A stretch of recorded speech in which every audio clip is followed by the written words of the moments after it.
Hello, hi, good evening. Maybe we can wait for a few minutes because I think this class was on a short notice and maybe a lot of people are making time. So we'll wait for 5 minutes and then we'll start.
Okay, so I think we can start now.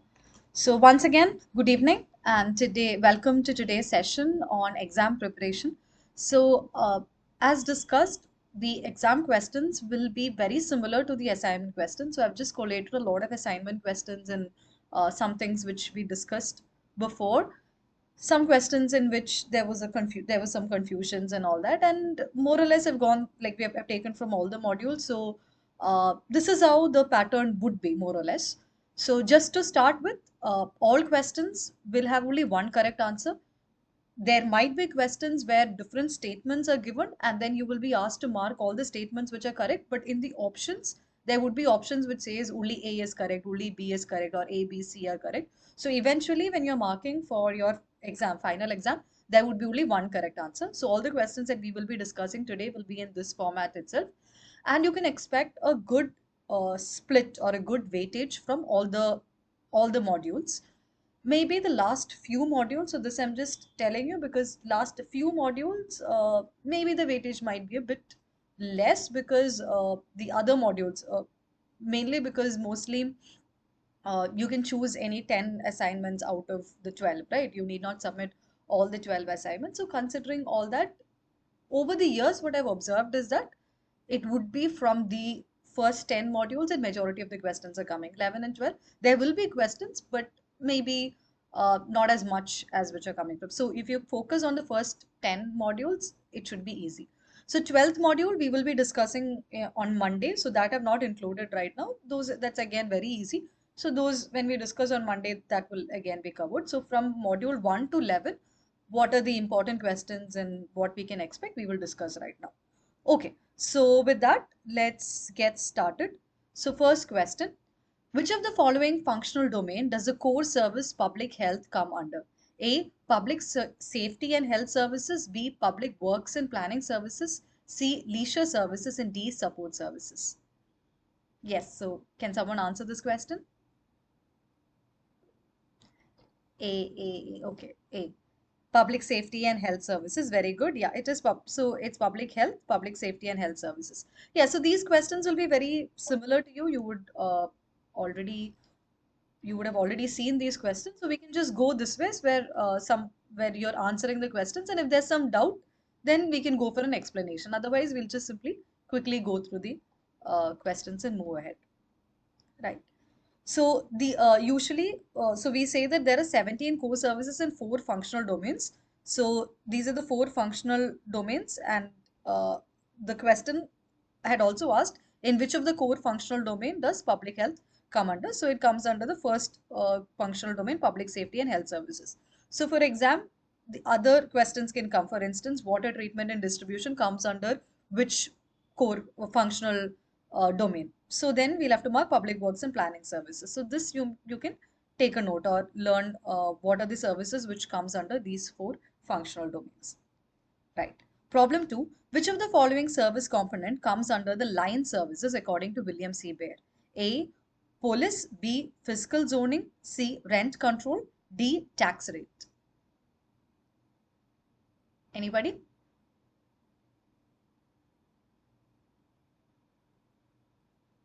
We're talking about line services.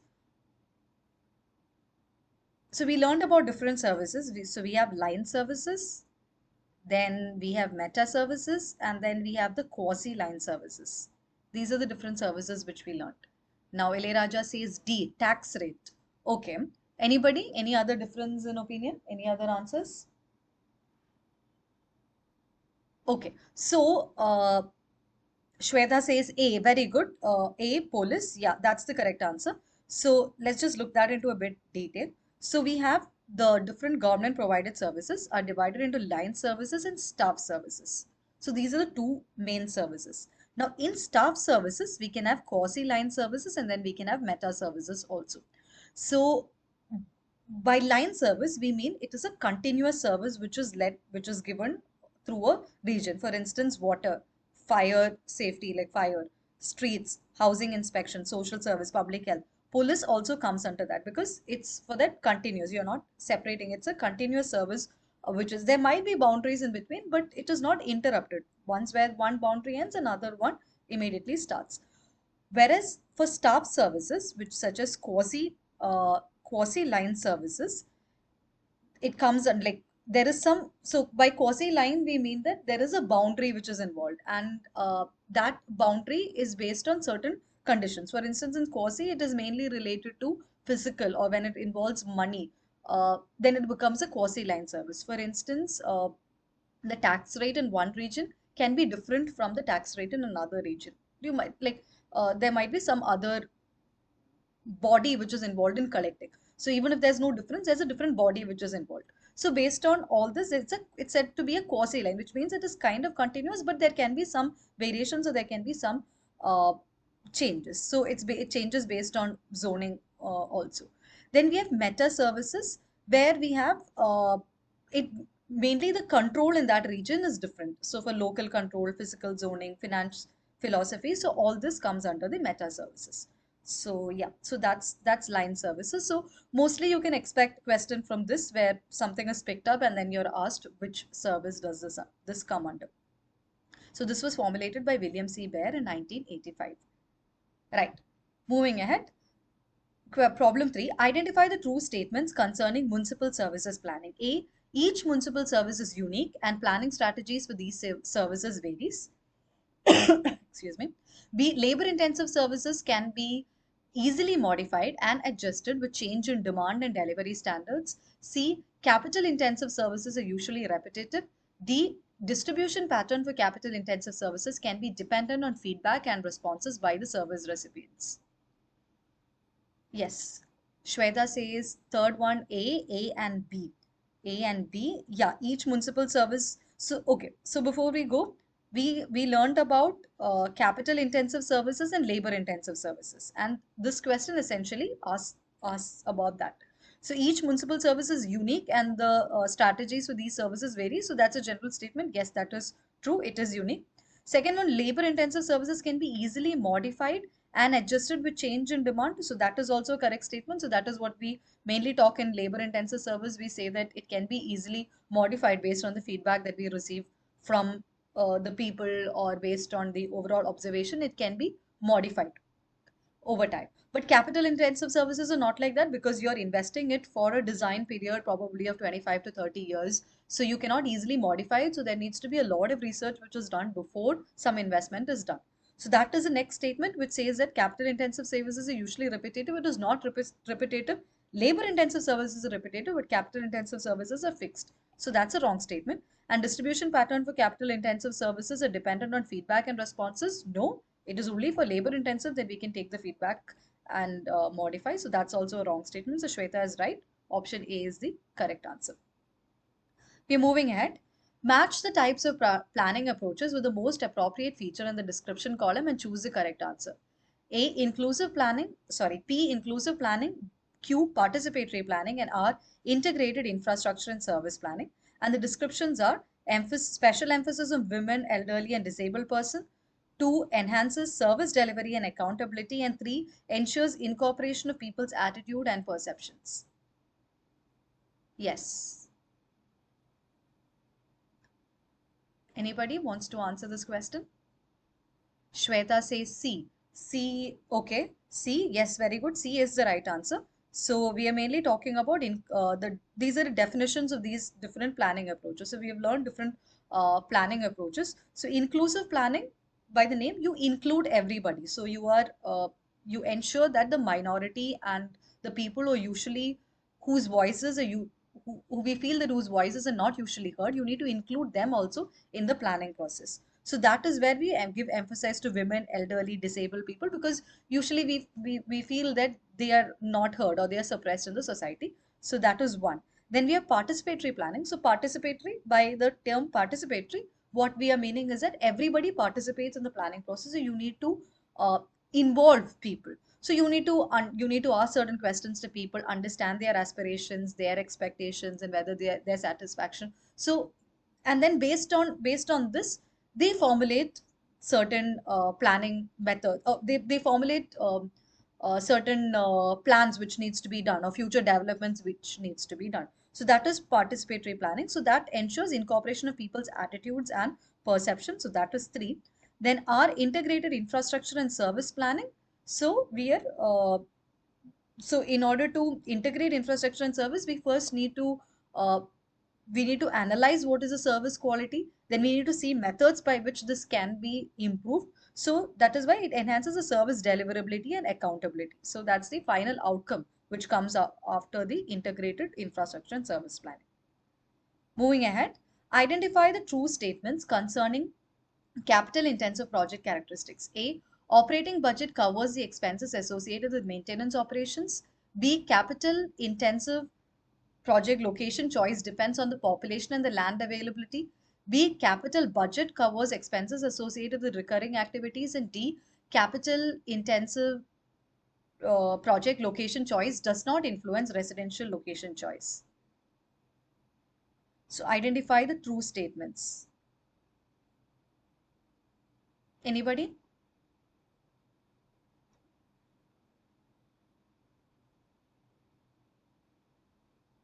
Okay.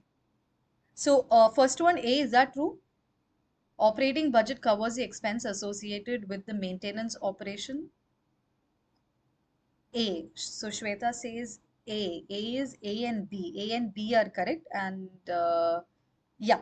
So yes, that's a correct answer. A and B are correct. So operating budget covers the expenses associated, and capital intensive location choice depends on the population and land availability. Yes, because you're investing it for a long time, so you need to see the population and land availability. Now, this we have learned, it's not repetitive, so that we already know. Now, this is an important point. The location choice of a capital intensive project does not influence the residential location choice. So, does not influence the residential in, so that is it actually, so the location choice does not influence a residential location choice is a wrong statement. So because based on the residential location choice, your capital intensive location choice can also vary. So yeah, so Shweta is right. Option A. Let's proceed on to the next question. Identify the true statements concerning different planning approaches. A. Bottom-up approaches are more inclusive in nature. B. Top-down approaches are more inclusive in nature. Feedback from citizens and their representatives helps in participatory planning. D. Integration of infrastructure and services enhances service delivery. A, which means, okay, so first A, C, and D. So which means B is wrong. Yes, very good. Top-down approaches are more inclusive in nature is wrong because bottom-up approaches are more inclusive in nature. So I think that's an easy question. So let's proceed on. Which of the following statements correctly defines utility-based rule? So we are talking about utility-based rule for location choice. A, each alternative is given a scalar value based on different attribute vectors characterizing each alternative, and a rational individual selects the option with the highest value. B, ranks are given to the alternatives and decision maker decides on any of these alternatives. C, level of satisfaction of the decision maker with a particular alternative is considered. D, one alternative is better when at least one attribute is better than all. So everybody says A. First one, yes, very good. A. Each alternative is given a scalar value. Very good. What is this? Ranks are given to each alternative. What is this called? Anybody remembers what's that called? Or what is this called? B. Level of satisfaction of the decision maker with a particular alternative is considered, or one alternative is given. Okay, so first one, this is called the lexicographical method where ranks are given. So you're ranking it. It's a lexicographical method. Now, level of satisfaction, that is from the name itself. So this is a satisfaction method. It's called as a satisfaction method. And then we have one alternative which is better than others, which means something is something is dominating the choice. So that is known as dominance. So it can be asked in this way also. Like any of these can also be asked, right? Yeah, so this is what we learned, lexicographical method, dominance, satisfaction. Which of the following, which of these methods of willingness to pay for service a person chooses from a list of amounts which he or she is willing to pay? A, open-ended contingent valuation. B, payment card contingent valuation. C, conjoint analysis. D, referendum contingent valuation. Eighth one, B, payment card. Very good, Shweta. Yes, payment card contingent valuation. Yes, that's the correct answer. So in open-ended, different people, the respondent is just simply asked, how much will you pay? That's it. You're not giving any choice. Whereas it is in the payment card contingent analysis that you're giving a set of choices or a list from which the person has to choose. Now, conjoint analysis is different other factors also, which based on different other factors, finally you will ask how much are you willing to pay. Referendum contingent analysis is also like that. You have certain references. But the one where from which a list is chosen is payment card contingent valuation. Very good. Proceeding. Which of the following statements is not true about life cycle assessment? A, it is a method or framework for assessing environmental and other potential impacts throughout the life of a product, processes, or services. B, it helps in marketing of the product, process, or service. C, it improves the design of the product, process, or service. D, it does not help comparing different products, providing similar utility or performing similar functions. Ninth one, okay, I'm seeing different answers. So C, B, and D. Okay, this is interesting. Right. So we are talking about which of the following are not true. Now the answer is, which Shweta has said, it is D is the correct answer. It does not help comparing different products of similar utility values because it actually helps. This is not as a wrong statement over there. It helps in comparing different products of similar utility or performing similar products because based on the life cycle analysis, we can say that because the impact of the life cycle, after the life cycle analysis, we are getting the overall impact that this product has in terms of energy, in terms of carbon, everything. So based on that, we can compare and we can say which product is better. So this statement is wrong. All the other statements are correct, that it is used for assessing environmental. It helps in marketing also because, as said, when you're comparing a different product, if you say that it has got less environmental impact in the life cycle and assessment quality is better, then we can use it for marketing. It helps in the design of the product also. Right. Problem 10. Match the following concerning the different EIA clearance steps. What is EIA? Environmental impact assessment. Now, yeah, so the different steps are given: screening, public consultation, review of EIA and post monitoring, and descriptions. Concerns of the local people or the people affected by the project are determined for addressing them in the mitigation plan. Scrutiny for determining project category and need for EIA to ensure impacts are within standard mitigation measures are effective. And fourth one, adequacy and effectiveness of the report. 10th one B. Okay. 10th one B. Yes, anybody? Shweta says 10th one A. Very good. Yeah, A is the correct answer over here. So first one, let's see screening. So screening, what we are initially just so screening, we are scrutinizing or determine the project category. That's the first step. In fact, the first step also. Then we have public consultation, which you're looking at the concerns of the people, the local people. So that is this one, concerns of local people or people affected. You're consulting the public. Then we have review of EIA, which is you're looking. So this is in fact the one of the last steps where you're determining how the effectiveness of the report. So that is for your adequacy and effectiveness of the report. And then you have post monitoring, which is after that. So you're post monitoring, you're ensuring that the impacts are within the standard and mitigation. So it is A is the answer. Yeah, so these are the steps. So we have screening, scoping, public consultation, mitigation, then reporting, review, decision making, and then last comes our post monitoring. So this is finally when we are making the report, we have the review, reporting, and then we have the review, then we have decision making, and then we have post monitoring also. Yes, so A was the right answer. I think two people have answered it in the chat box. Now, problem 11, identify the correct hierarchy of environmental impact mitigation options. A, preventive measures, minimization via design, and then compensatory measures. B, compensatory first, minimization second, and then preventive. C, compensatory first, preventive measures, and then minimization. D, preventive first, compensatory second, and minimization last. What's the order? A. Very good. Yes, A. So first we try to prevent, then we try to minimize, and if that's also not working, then we go for compensatory measures. Very good.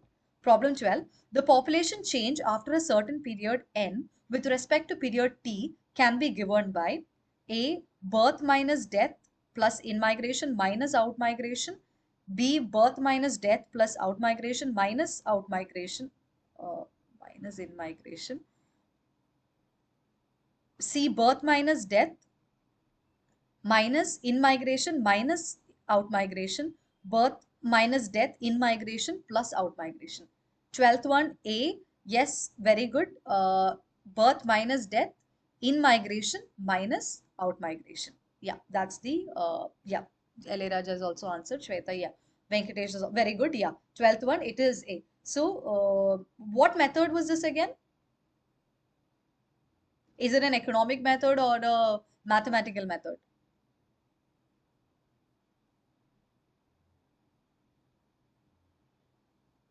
This is an economic method of doing it. Mathematical methods we have learned: arithmetic mean, arithmetic progression, geometric progression, incremental increase method. In economic methods, yeah, very good. Economic method.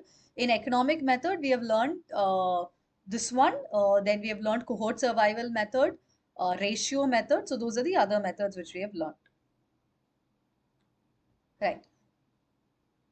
All Indian cities and towns become totally sanitized, healthy, and livable, and ensure a sustain good public health and environmental outcomes for all their citizens, with a special focus on hygiene and affordable sanitation facilities for urban poor and women, is a vision statement of what? A. Municipal Solid Waste Management and Handling. B. Jawaharlal Nehru National Urban Renewal Mission. C. National Urban Sanitation Policy. And D. Swachh Bharat Mission. 13th one, C. Yes, very good. It is National Urban Sanitation Policy of 2008. Yeah, this is actually the statement of that. So yeah, we can see that from here. Totally sanitized, healthy, and livable cities. So that is National Urban Sanitation Policy. Match the items in column A with the most appropriate items in column B and choose the correct option. So column A, PQR, P, Construction and Demolition Waste Management Rules 2016, Q, Water Prevention and Control of Pollution Act and its amendments, and R, the Environmental Protection Act. And column B, Prevention and control water pollution and ensure wholesomeness of water. 2, Protection and improvement of the environment. B, handling of waste resulting from construction, remodeling and repair. So yes, B is the right answer. I see Pratima 14th, sorry. Yeah, 14th one, I see Pratima, Shweta and Venkatesh. Yeah, B is the right answer. So it is P is 3, handling of waste, construction waste. Q is water prevention and protection. So it is protection of, Q is 1, it is prevents water pollution. Then environment protect, improvement of the environment. Right. According to Solid Waste Management Rules of 2016, the non-biodegradable, non-recyclable, non-reusable, non-hazardous solid waste having minimum calorific value exceeding 1500 kilocalories per kg and excluding chlorinated materials are categorized under which? A, dry waste, B, domestic waste, C, sanitary waste, D, combustible waste. I see two people have said B. Venkatesh and Pratima and Shweta says D. Okay, so the answer is D. It is combustible waste. So we are talking about non-hazardous. So it cannot be domestic hazardous because we are talking about non-hazardous solid waste and excluding chlorinated materials come under. So it is combustible waste that we are talking about over here. Yeah, so that's the definition for combustible waste.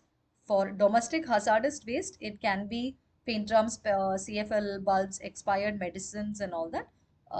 But combustible, it has, since it's mentioned in the question, non-hazardous waste, it is combustible waste. Dash is a facility created to receive solid waste from collection areas and transport in bulk in covered vehicles or containers to waste processing or disposal facilities. A. Transfer stations. B. Material recovery facility. C. Disposal site. D. Centralized processing site. A. Transfer station. Yes, very good, Raja. Yes, it is transfer station. That's the correct answer. So that's the definition of transfer station. Also, we have learned primary, secondary, tertiary. So in between, if you have a transfer station, so you put in the transfer station, then it becomes a secondary collection system. Primary means directly from the source you're collecting it. That's a primary collection. Then secondary means from a transfer station you're collecting it, and tertiary means again you're collecting it in between, and then you're giving it off to the disposal site. So yes, so this is primary. Yeah, so this is the definition. The other options which were given, such as facility, it is a place where you store, collect, and then treatment or disposal, and then you have decentralized disposal. So these are the other definitions. You can read them later. Problem 17, co-processing is the use of dash and dash solid waste having calorific value exceeding 1500 kilocalories as raw material or as a source of energy. A, non-biodegradable and recyclable. B, biodegradable, non-recyclable. C, biodegradable, recyclable. And D, non-biodegradable, non-recyclable. So we are talking about co-processing. Yeah, 17th one, D is the answer. Non-biodegradable and non-recyclable. So only if it is non-biodegradable, non-recyclable, we take it for co-processing. If it is biodegradable, we go for other biodegradable measures. Problem 18. Guidelines on extended producers' responsibility on plastic packaging is given under A. Plastic Waste Management Rules 2016, Biomedical Management Rules 2016, E-Waste Management Rules 2016, D. Construction and Demolition Waste Management Rules 2016. That's a very easy answer. I think all of you have answered it correctly in the chat box. It is A. Plastic Waste Management Rules 2016. Problem 19, which among the following is not a waste minimization method used by urban local bodies? A, active awareness campaigns and advertising. B, training program for sanitary workers. C, identification and registration of scrap dealers and recyclers. D, identification and quantification of main generators through data collection system. Is A for this one, which is not a waste minimization method by urban local bodies. B, Pratima says B, Raja says C, C, C, okay. some difference of opinion. Okay, B is the correct answer. Pratima is right.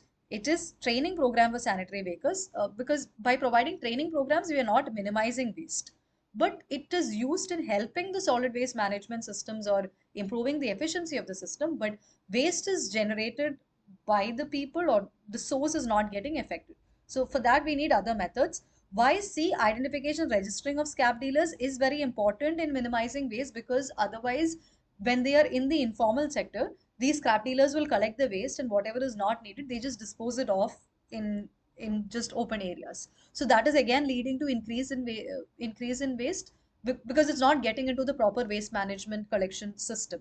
So that is why scrap dealers have been formalized, and by systems such as Kabaddi system, they have been brought into the integrated solid waste management system in order to minimize the waste generation. So yeah, so that's why B is the answer and C is not the answer. It is B. Problem 20. Calculate the residential waste generated by a city in kilograms per day, which has a population of 2.75 lakhs and waste generation rate of 0.21 kg per capita per day. I'll give you 2 minutes to think. We have already dealt with this question during our assignment. So I'll give you 2 minutes to think and come up with the answer for this. And then we'll solve it.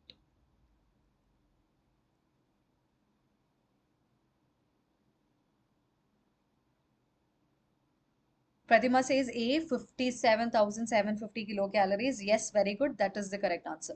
Okay, so we'll see how this is solved. So we have been given the waste generation rate, which is in kg per capita per day. So, and the question asked, calculate the residential waste in kilograms per day. So from the unit itself, we know that we need to remove the capita off, or the number of people. So we need to multiply it with the total number of people. So we have 0.21, which is into 2.75 into 10 raised to 5. So that works out to, so this will make it kg per day. So that's a very easy question. So that works out to 57,750. Right. 21. Calculate the maximum total waste in kilograms carried by a refuse collection vehicle of 20 meter cube capacity in 2 trips. Consider the density of collected waste as 500 kilogram per meter cube. Again, take 2 minutes and tell me the answer.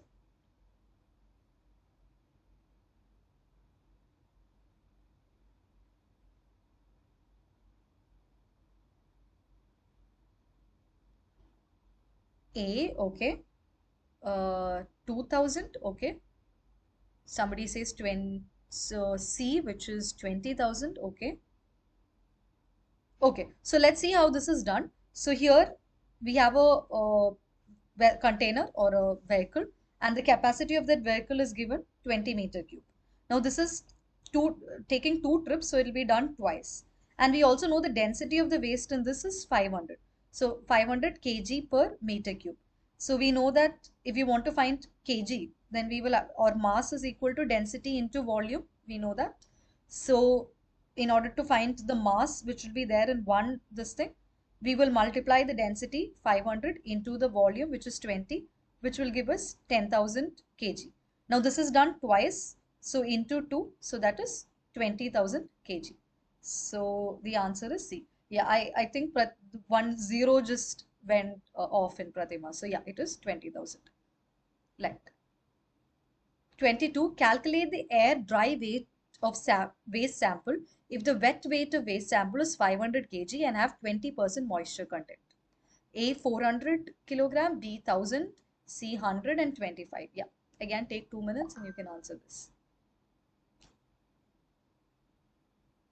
22A 400, okay. Let's just wait for other people also. 22A, yeah, 22A 400, yeah. So that's also, so by moisture content, the formula is that weight of the wet waste minus weight of dry waste divided by weight of wet waste. That's the percentage into 100. Yeah, the percentage, right? So into 100. That's the, so moisture content is given as 20. The weight of wet waste is given as 100. This is what we are we want to find. So into 100. Yeah, so this will work out to 400 kg. Very good. It is a 400 kg. Right. Now, problem 23. Sum of the value added of all economic activities in a territory, that is sum of output minus intermediate consumption plus indirect taxes minus subsidies on products, represent the A. Production approach of GDP calculation, B. Expenditure approach of GDP calculation, C. Net domestic product, and D. Depreciation. 23 Venkatesh says B, expenditure approach of GDP calculation. Okay. Anybody? Any other difference? Shweta says C, it is net domestic product. Okay. Fine. But the answer is A, production approach of GDP calculation. So let's see that in detail. So it is in the production approach that we sum all the value, all the economic, all the products or the economic value which is being produced. So that's why we are summing the output minus intermediate. So you're taking the output minus intermediate consumption. So basically you're taking the products or the final output and indirect taxes and subsidies. In the expenditure approach, you look into the expenditure. For instance, of household final consumption expenditure uh, plus non-profit institutions, the expenditure, the government expenditure, gross fixed capital formation. So all these expenditures plus input minus export minus input. So that is the expenditure approach. And in the net domestic is where you look at the overall GDP and then you subtract the depreciation from that. That is net domestic. So this question which asks the sum of all economic activities, output minus intermediate, indirect taxes, etc., come under the production approach. Yeah, very good, Shweta. Yeah, it is the production approach. Problem 24. Match the type of domestic hazardous waste with the items in column B and choose the correct answer. First one, here. So P, e-waste, Q, hazardous waste, and R, household medical waste. Yeah, so I see the answers coming up in the chat box, so I'm not reading through the whole thing. Yeah, so e-waste is printers and cartridges. Hazardous waste, we just discussed, so many others. And then household, sorry, no, this one. This is household medical waste, thermometers, diapers. Then hazardous waste is chemicals and solvents and empty containers, bleaching agents, etc. Yeah. So that one is A. Yeah.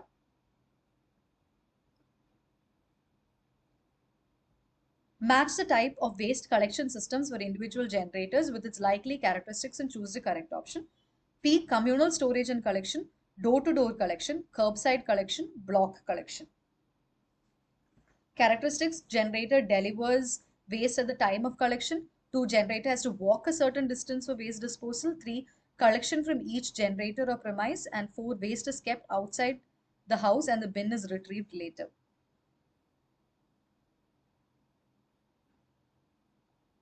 A is for this one. Okay, 25D. 25D. Okay. Anybody? Any other answers? 25C. I see 25C. Yeah. So C is the correct answer. So let's see. Communal storage, which means the person has to walk a certain distance because the bin is somewhere else. Then you have door-to-door collection system, which is yeah. So from the door you're collecting. Curbside collection system. Curbside collection system, the waste is kept outside and the bin is retrieved later. And block collection system, the generator delivers at the time of collection. So they come and they blow a whistle and you need to go give it at that time. Yeah. So C is the correct answer. Question 26. Selection of vehicle chosen for door-to-door waste collection does not directly depend on which of the following: A. Topography, B. Collection frequency, C. Type of waste treatment used, and D. Building density.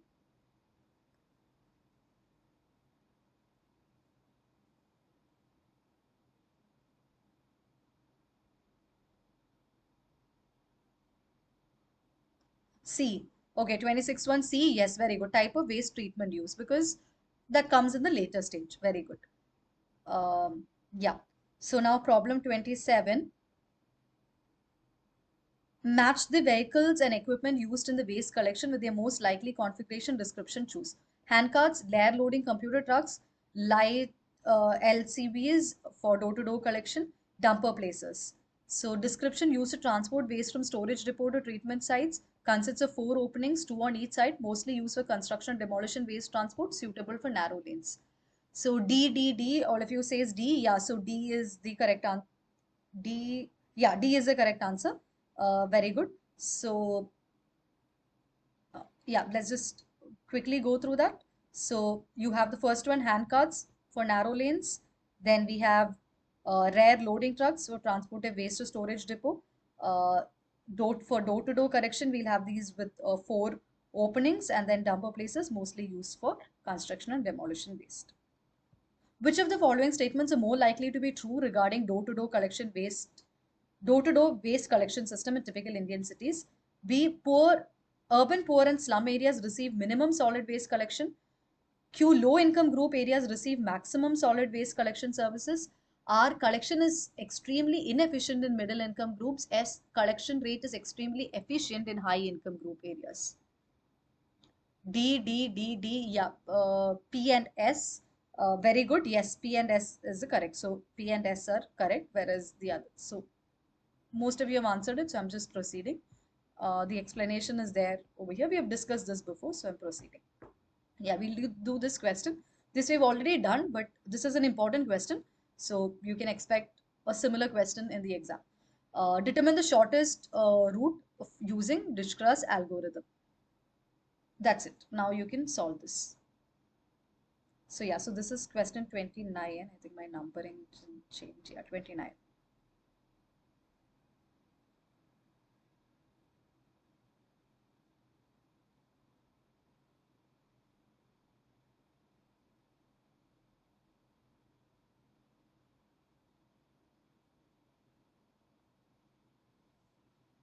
29B. Depot to bin A to bin B to landfill site to depot.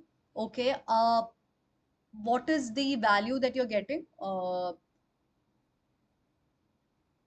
The added up value, how much time, or so here it's not mentioned whether it's time or distance that they're talking about, but whatever let's assume that it is uh, time. So, and in minutes, so how many minutes is it coming, Venkatesh?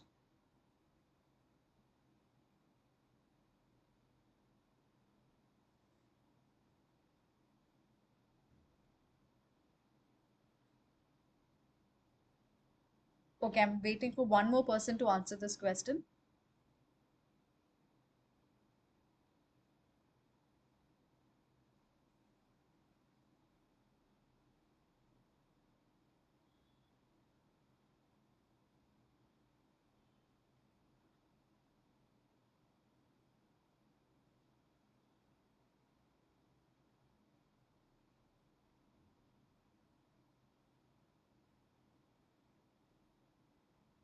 Okay, so the answer is A. It is depot to bin B to bin A to landfill site to depot. So we'll see how. So the idea is that if it's just given this way, we need to know the theory behind. Sometimes it may not be given.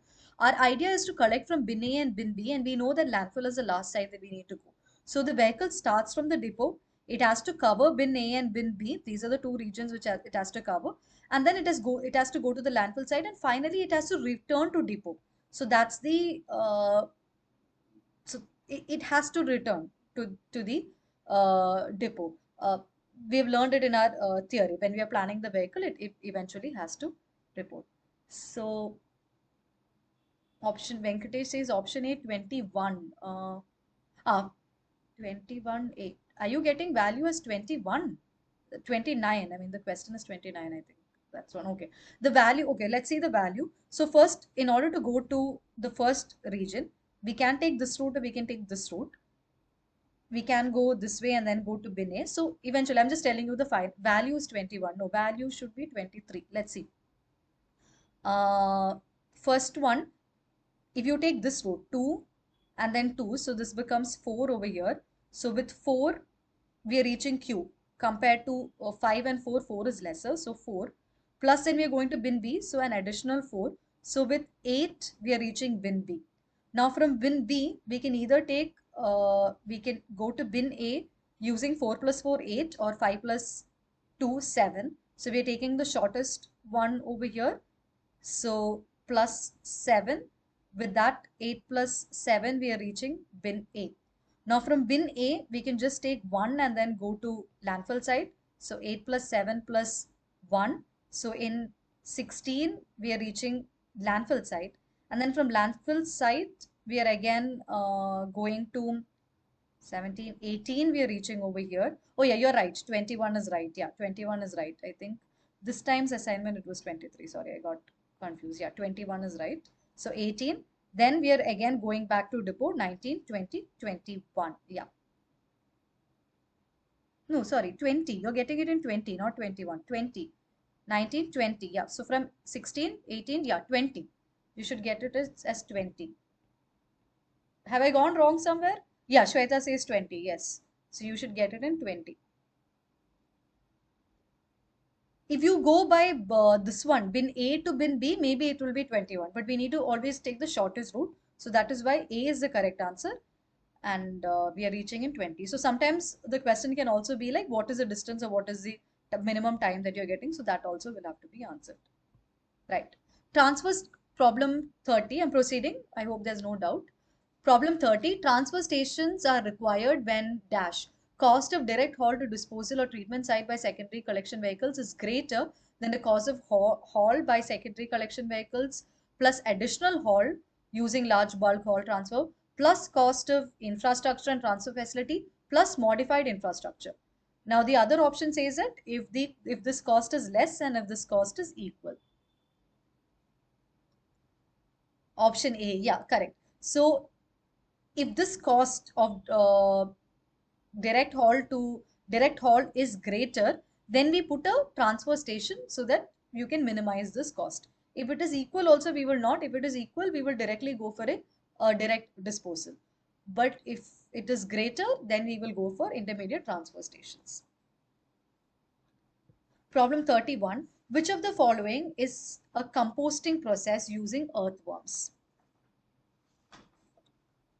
Aerobic composting, vermicomposting, bin composting, yard waste composting. Vermicomposting, yes, all of you have answered that correctly. Very good. Problem 32. Biomethanation is an example of which of the following methods of solid waste management? A. Recycling. B. Composting. C. Waste to energy. D. At-source reduction and reuse. 32B.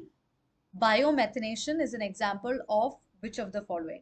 Everybody says B. Okay, the answer is C. Waste to energy. In biomethanation is not a composting method.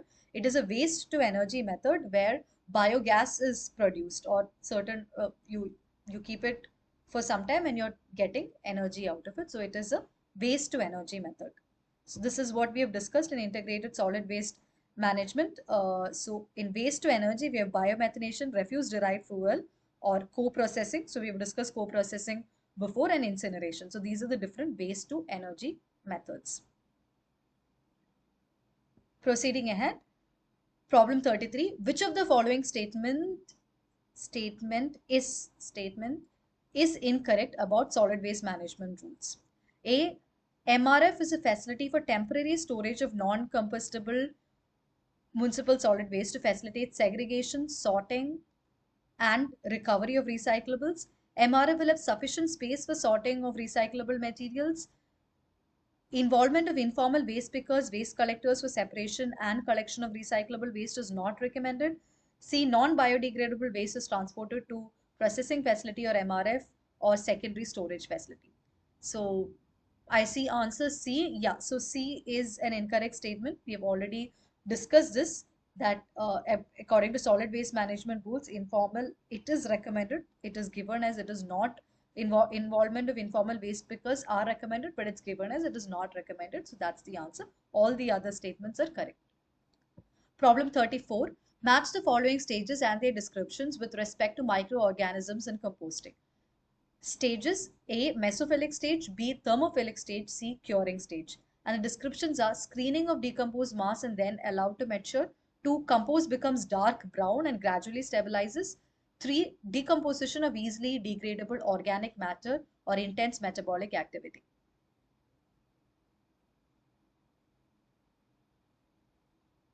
Thirty-four B, okay. 34, somebody says B, somebody says C, okay. Uh, okay, so, oh, one second, yeah. 34, the answer is A. It is A. So it is in the mesophilic stage. Yeah. Oh, sorry. 30. Wait, this is no, no, no. I am wrong. Uh, One sec, this question, oh, my question numbering went a bit wrong. That's why. Yeah. So it is C. C is the correct answer. I think it's already answered in the chat box. C is the correct answer over here. So mesophilic stage is the second stage where the compost becomes dark brown. Thermophilic stage, it is the uh, thermophilic stage is the first stage where you initially screen, and then curing stage is the last stage. So yeah, so if you look at the stages, you have thermophilic, mesophilic, and then you have the curing stage. This is the order, and yeah, C is the correct answer. Yep, sorry about this. Yep, so this is what we have learned first, second, and third.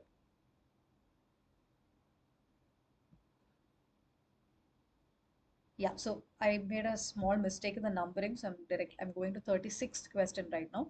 Which of the following statements is or are true regarding box composting? A, gaps between bricks and box wall for leachate collection. B, waste mixed with straw to allow passive aeration. C, slope provided at base for leachate collection channels. And D, base of box is made of PVC metal pipe network considering incumbent load. 36C, is it?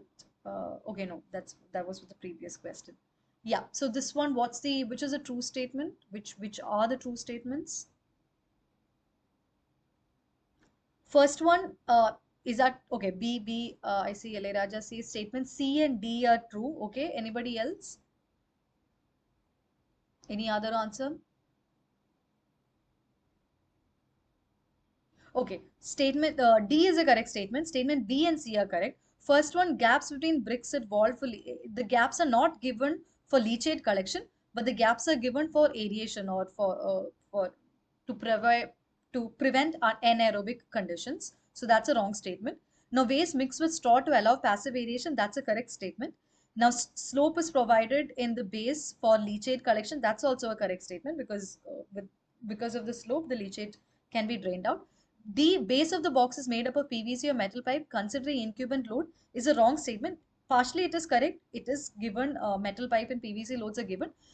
This is given in order to allow leachate to be accumulated and then taken out. It is not considering the incumbent load. So D is the correct answer. Problem 37. Match the different layers in the final cover of sanitary landfill with their thickness and choose the correct option. Barrier soil, drainage layer, and vegetative layer. And the different measurements are given: 15 centimeter, 45 centimeter, and 60 centimeter.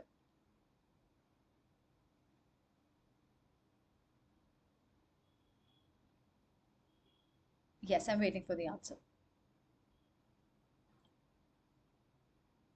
37A. Okay. 37A. Mm, fine. So we have the bottommost one is the barrier soil, which is about 60 centimeters. Then we have the drainage soil, which is about 15 centimeters. And then we have the vegetative cover, which is about 45 centimeters. So with that, barrier soil is 60, drainage is 15, vegetative. So that works out to option C, not A. Shall I proceed? Is there any doubt? Okay, I'm proceeding. Match the site investigation parameters with attributes and choose the correct option. P, subsoil investigation. Q, hydrological investigation. R, surface water investigation. And the attributes are depth and pressure of water. 2, water balance analysis. And 3, availability of soil for liners. So Venkatesh is 38. It is A. Okay. Uh, 3, 2. Yeah. 38. Yeah, 38A is the correct answer. So subsoil, we availability of soil liners, hydrological invest. Oh no, it's not. A is not the correct answer. Sorry. Hydrological investigation is where we look at the depth and water pressure, and surface water investigation we do the water balance analysis. So that works out to 312. 312. It is D. 312. Right. Yeah. D. Yes, Ilayaraj, it is D. Yeah. So these are the explanation. I'm just moving ahead because we are running uh short on time and I have a lot of other questions also to discuss. So I said this class would be for 1 hour, but I am extending it a bit more. I hope it is okay. We are discussing the questions, so I didn't expect it to uh, go Right. So 38, match the operation alternatives of a sanitary landfill with its description and choose the correct answer. So we have area fill, trench fill, modified area fill, and the descriptions are suitable for areas with low groundwater table. 2 can have a large working face accommodating many vehicles, and 3 allows the best control of litter compared to other fill methods.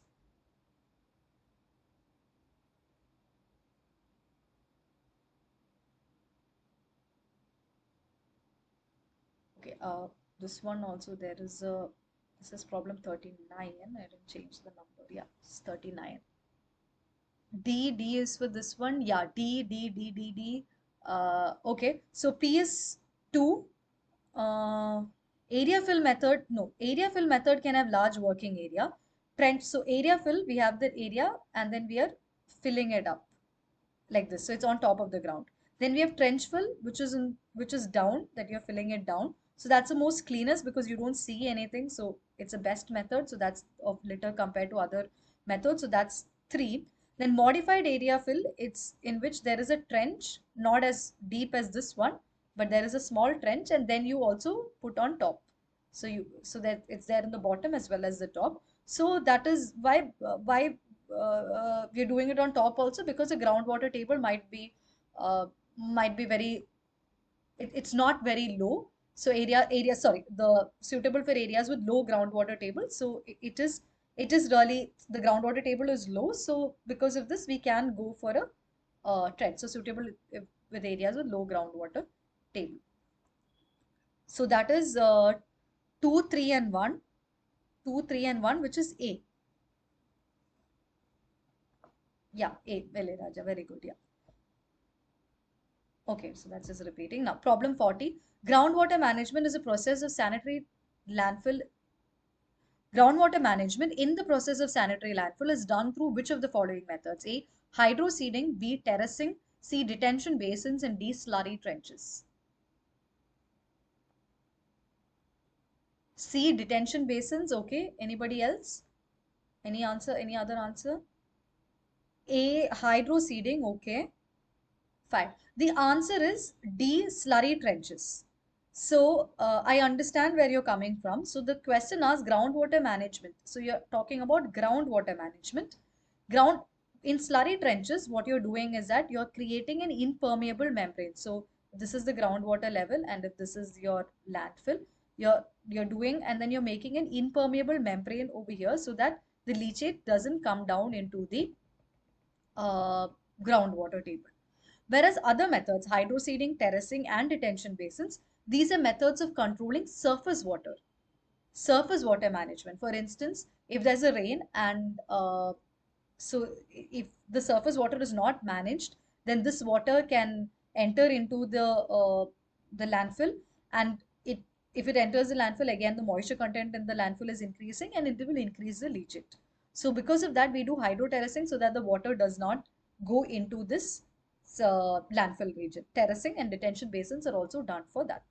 So this is what we discussed. So groundwater management, impermeable barriers, which are slurry trenches. The other ones are grout curtains, sheet pilings, synthetic members, etc. Whereas management of runoff, for runoff, we do all this soil terracing, hydro seeding, detention basins, all that are done over here for surface runoff.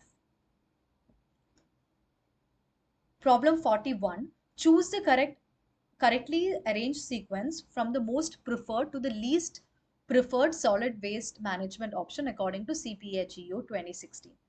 At source reduction and reuse is preferred over recycling, which is preferred over composting, which is preferred over waste to energy, which is preferred over landfills. The next one says at source reduction and reuse. Okay, everybody is answering as A. So yeah, so A is the correct answer. I'm not reading the other options because we already know that reduction and reuse is better than recycling. If that doesn't work, we go for composting. If that also doesn't work, we go for waste to energy. And if that also doesn't go, we dump them in landfill sites. So yeah, very good. Proceeding. Which of the following is true concerning landfill site selection criteria? A lower sensitivity index value corresponds to a lower impact. B, a lower sensitivity index value corresponds to a higher impact. C, the 32 criteria considered for site sensitivity index are given equal weightages. D, the 32 criteria considered for site sensitivity index are given unequal weightages. 42B, okay, which means B and C are correct. A lower sensitivity index corresponds to a higher value. No, that's not correct. That's a wrong statement. And okay, so others say A. So let's see A. A means A and D. Lower, correct. A is correct. Lower sensitivity index value corresponds to a lower value. Yes. And D, the 32 criteria are given unequal weightages. Yes. So the others are wrong. They are unequal weightages and lower sensitivity index, lower weight. Very good. Which of the following steps is executed before shredding of waste in the RDF production process? A, air density separation. B, sorting. C, blending. And D, screening. RDF, refuse derived fuel.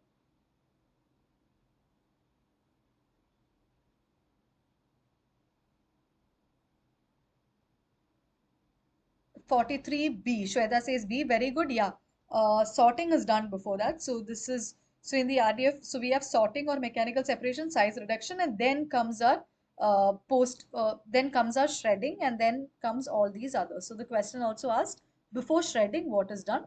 So then shredding, drying, separation, screening, all that comes after that. Problem 44. Which of the following process involves partial combustion of waste to generate energy at high temperatures with a limited amount of air? A. Pyrolysis. B. Incineration. C. Anaerobic digestion. And D. Gasification. Okay. Some 44. 44A. Pyrolysis. Okay. Pyrolysis. Somebody says incineration also. Okay, the answer is D, gasification. So this is a definition of gasification. Pyrolysis is also heating, but not in the presence of limited amount of air. It is in gasification that heat, we generate energy by heating at a very high temperature in in limited amount of air. Yeah, so that's partial combustion to generate energy with a limited amount of air. That's why it's called partial combustion. Problem 45. Which of the following correctly describes deposits with reference to life cycle inventory analysis? A. Resources which cannot be renewed within a limited time. B. Resources which are renewable but can be depleted. C. Resources which cannot be depleted. And D. Resources which can be depleted. Depleted. Yeah, depleted.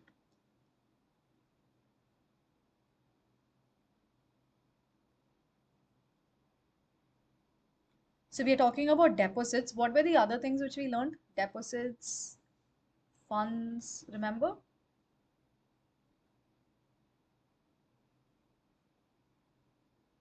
Okay. So anybody? No guesses for this answer? Fine, let's read the theory. So we have deposits, funds, and flows. So deposits cannot be renewed. So by the name, it's a deposit. Then we have funds which are renewable, but they can be depleted also.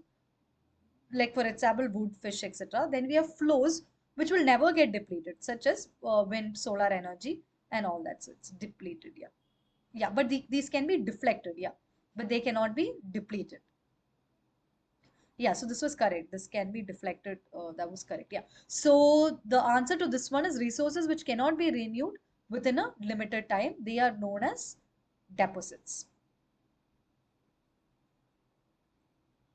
Problem 46. Which of the following is not a step in life cycle impact analysis? A. Standardization. B. Normalization. C. Characterization. And D. Weighing.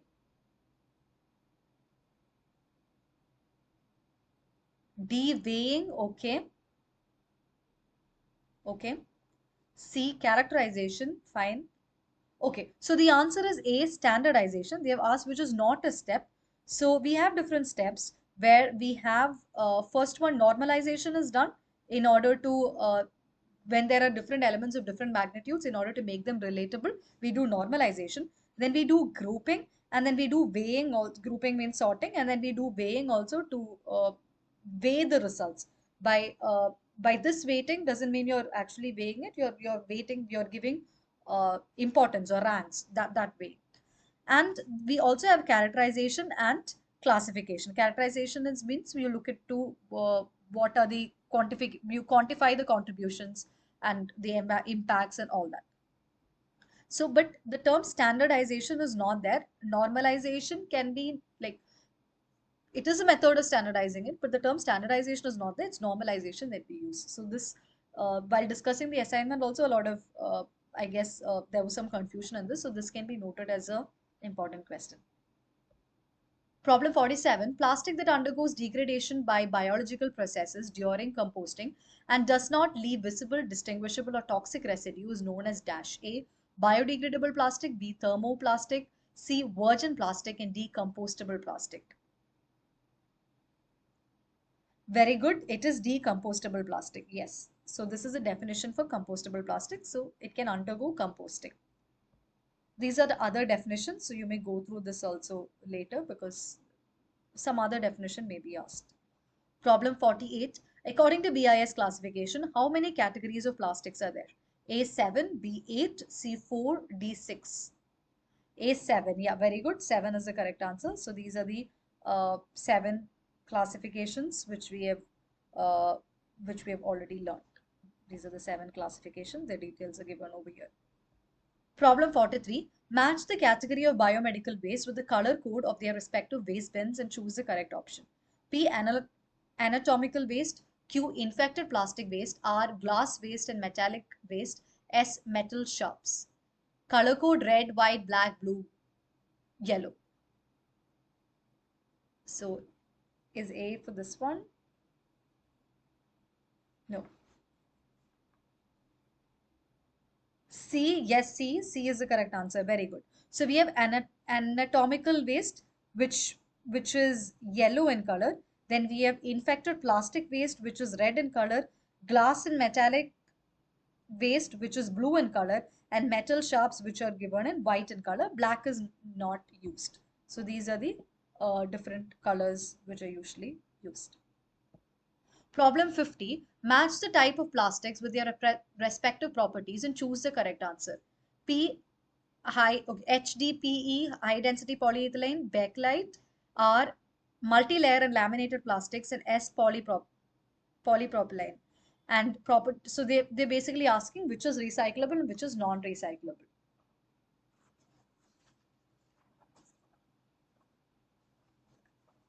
So okay, somebody's LA Raja says A for this one. A means, okay, so first one, high density polyethylene, is it recyclable? It is recyclable.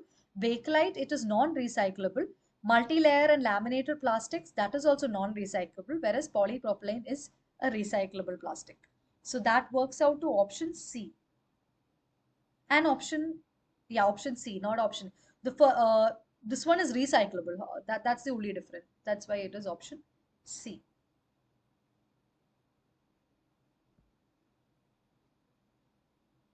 Yeah. As per Construction and Demolition Waste Management Rules 2016, which among the following is not a duty of local authority? A. Placement of appropriate containers and their collection when filled. B. Granting authorization to construction and demolition waste processing facility. C. Incentives to generators for salvaging, processing, or recycling in situ. D. Consultation with institutions for management of processing facility and for recycling. 51, it is B. Yeah, very good. B. Granting authorization, that is not a duty of local authority. It has to be authorized by a higher authority. Local authority can do all the other things, but they do not have the authority to grant authorization. Problem 52. Waste produced because of littering by pedestrians, roadside vendors, shops, etc. is called dash. A. Behavioral waste. B. Road traffic waste. And C. Construction and demolition waste. D. Natural waste. 52A. Behavioral waste. Yeah, very good, because it's by the behavior of people. Yeah, so we are almost coming to the end. So we'll have the last few questions. According to CPHEO 2016, 1 kilometer of medium density road requires dash number of persons to meet the staff requirement concerning street sweeping. A1, B2, C3, and D4. Shweta says B2. Very good. Yeah, it is B2, because for a medium density road, for every 500 meters, we need one person. So here they've asked for 1 kilometer. So for 1 kilometer, you need 2 people. Whereas if it was for a high density road, it would change. This is for medium density road that we are talking about. Problem 54, a minimum buffer zone of dash meter has to be maintained for a construction and demolition waste processing facility handling greater than 500 TPD. A 10, B 20, C 25 and C D 30. 54, it is D 30. Yeah, very good. So we know that if it is greater than 500 TPD, then we need to have at least 30 meters. If it is less than 500 TPD, what was it? Do you remember? How many meter buffer zone if it is less than 500? No, it is 20. It is not 10, it is 20 meters if it is less than. If it is greater, it is 30. 54, match the following. Reuse potential of construction and demolition waste and their description. So P, timber boards, Q, gypsum plaster boards, and R, natural stone slab. Description 1, flooring cladding aggregate, 2, soil conditioner, and 3, reused as shuttering.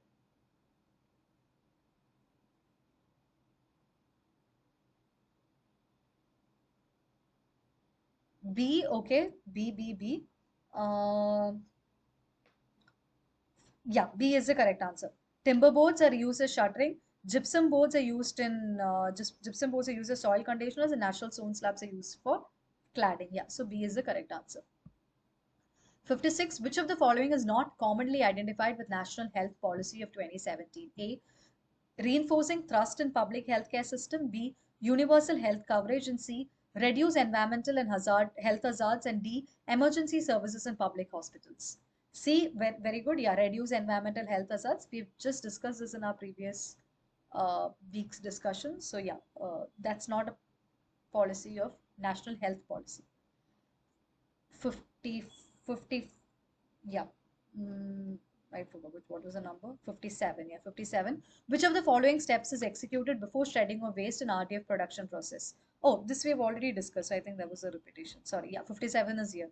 Dash is most appropriate for determining the correct state of infrastructure and services and the desired state as per projected changes and priorities. A. Gap analysis. B. Technology analysis. And C. SWOT analysis. And D. Functional analysis. So A, 57, A. Yeah, very good. Gap analysis. 58, school health services falls under dash level of tier 3 structure of primary, secondary, and of the three tier structure of primary, secondary, and tertiary healthcare services. A, community, B, primary, C, referral.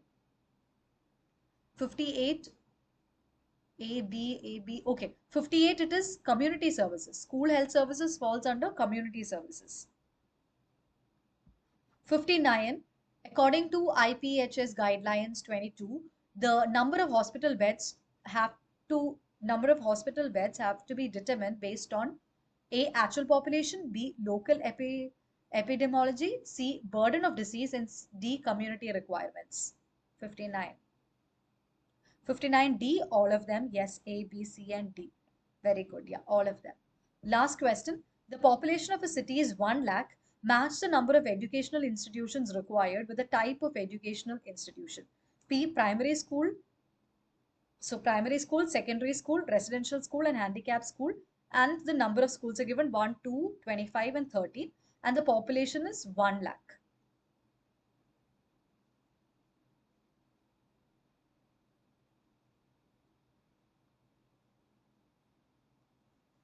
C.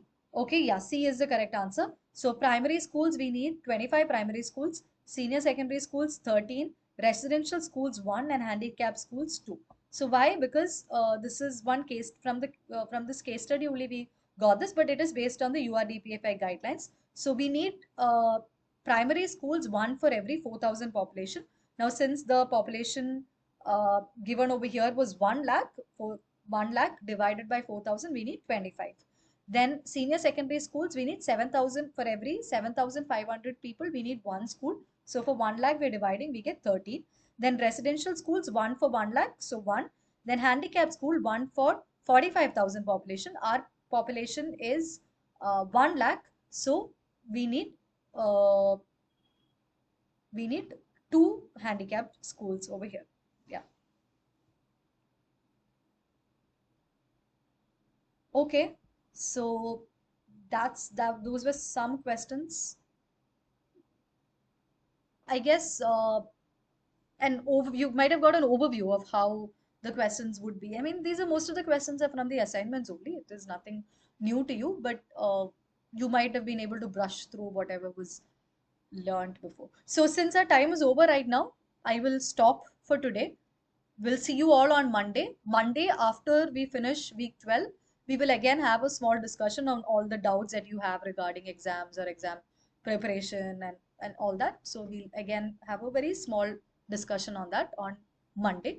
So right now, let's end. You can hold, so you can come up with your doubts also on Monday because that will be the last class of this course, Urban Services Planning. Right? Thank you all for joining. Have a good night.